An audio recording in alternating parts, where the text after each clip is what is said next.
أعوذ بالله من الشيطان الرجيم بسم الله الرحمن الرحيم. In the realm of Surah Al-Imran, verse 14. زين للناس حب الشهوات من النساء والبنين والقناطير المقنطرة من الذهب والفضة والخيل المسومة والأنعام والحرث ذلك متاع الحياة الدنيا والله عنده حسن المآب.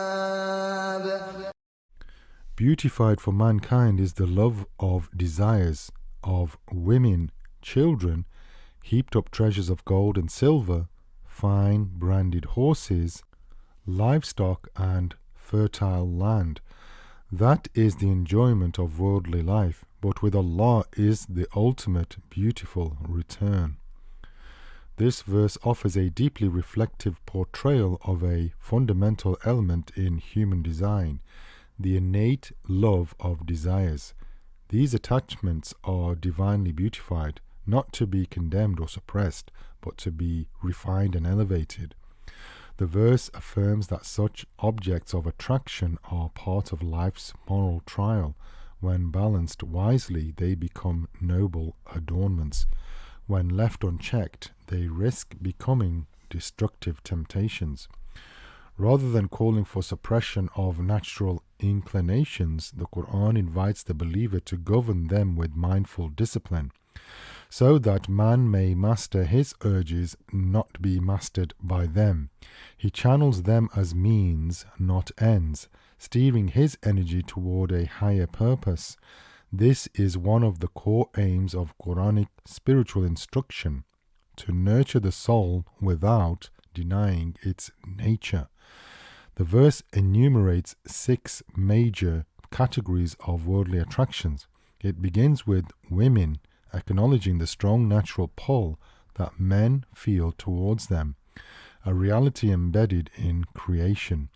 This attraction is not blameworthy so long as it is guided by ethics and divine law, contributing to both worldly stability and spiritual growth.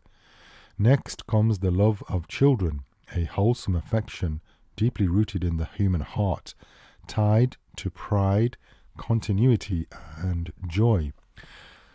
Then follows the desire for wealth, depicted here as heaped up treasures of gold and silver, al-qanatir al-muqantara, a vivid image of obsessive accumulation, where the medium becomes the goal.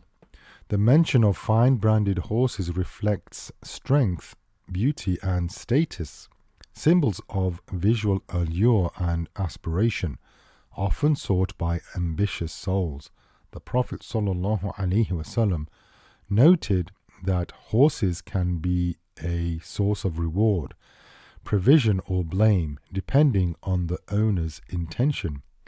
The list concludes with livestock and fertile land, symbolic of sustenance, productivity, and ownership, the foundation of livelihoods for many.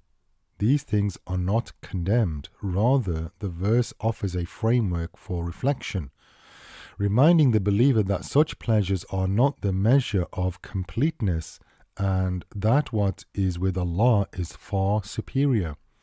Thus, the verse concludes with a decisive comparison by saying, that is the enjoyment of worldly life, but with Allah is the ultimate beautiful return. It urges reflection on the contrast between temporary indulgence and lasting fulfillment, between material desire and spiritual serenity, between fleeting sweetness and eternal peace. The Quran then extends an invitation to those who govern their inner nature and refine their desires, by saying in Surah Al-Imran verse 15, "Say, shall I inform you of something better? For those who fear Allah, there are gardens beneath which rivers flow, pure spouses, and the pleasure of Allah." This verse is not a denouncement of longing but a lesson in how to manage it. It is a training in soul guidance, a preservation of natural disposition, and a cultivation of awareness. What is beautified before the eye must not dominate the heart, and what the self desires must never steer one away from the truth. The Quran here educates the heart to identify where error may begin before it occurs, and to maintain balance between need and excess. It awakens the higher faculties so that man does not remain earthbound nor blinded by worldly adornments. Whoever reflects deeply on this verse finds pathways to personal reform, spiritual elevation, and emotional clarity. It speaks to every soul in every time and place, taking the reader from moments of instinctual inclination toward moments of conscious transcendence.